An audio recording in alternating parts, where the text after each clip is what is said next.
High home prices, high interest rates, and high inflation means now is a terrible time to buy a house, right? Well, what if I told you that a lot of that is just hype, and a lot of what you've been told about the housing market isn't 100% true? Stick around for this video, and I'm going to go over some things that are going on in the housing market right now today. And once you understand some of these things, you might decide that now is the perfect time to get your finances together, get a pre-approval, and get out there and start looking for a house. First of all, if you're waiting for interest rates to come down before you start looking for a house, that's not going to happen anytime in the near future. The Fed first started raising interest rates about 2 years ago. And ever since they first started, everybody has been expecting that rate cuts were going to be coming in the short term. What that's done is actually helped to keep home prices elevated because it provides a justification for sellers to stay stubborn on what they think their house is worth. If they can't sell the house for what they think it's worth, all they have to do is wait a few months, rates are going to come down, that demand is going to come back similar to what it was during the pandemic, and all those buyers are going to be willing to spend that crazy money again. Well, guess what? It's 2 years later, and inflation is still higher than it needs to be. And now economists are forecasting that if we do see rate cuts this year, it's not going to be until the end of 2024. These numbers are for the Austin Metro year to date, all the way back to 2010. Right now, we have about the same number of active listings as we did after the slowdown following the 2008 financial crisis. Also, take a look at the number of pending transactions we saw during the pandemic.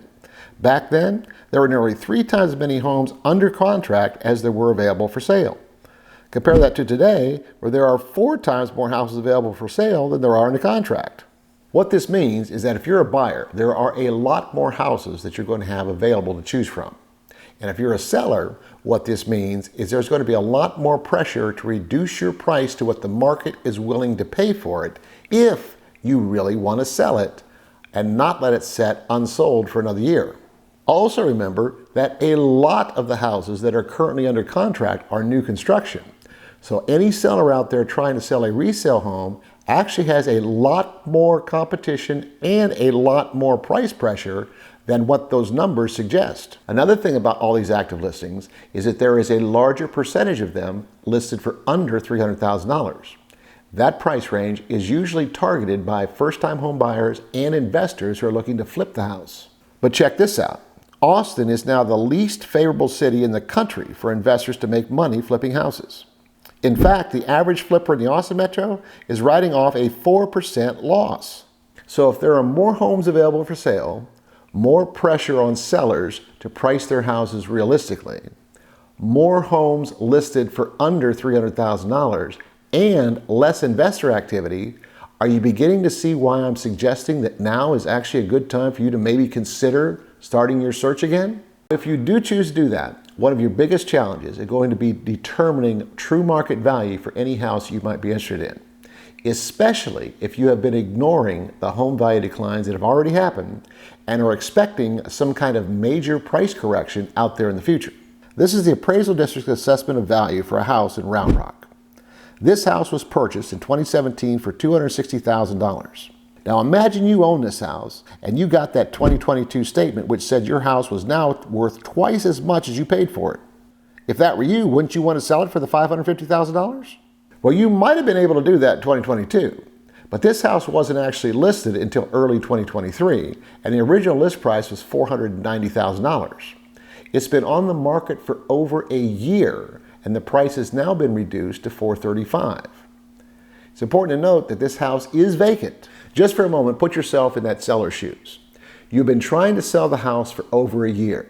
You have already discounted it 11% off of your original list price, which is still less than what the county has said that it's worth. And during this time, you have also been paying all the costs associated with maintaining the house. You've been paying the HOA fees, you've been paying the insurance, you've been taking care of the lawn, and you've been paying between $8,000 and $10,000 a year in property taxes.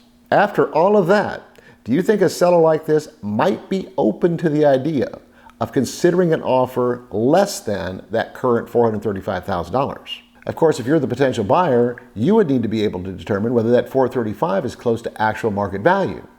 Realistically, you could buy a newer house, maybe a little bit further out, for about that same kind of price range.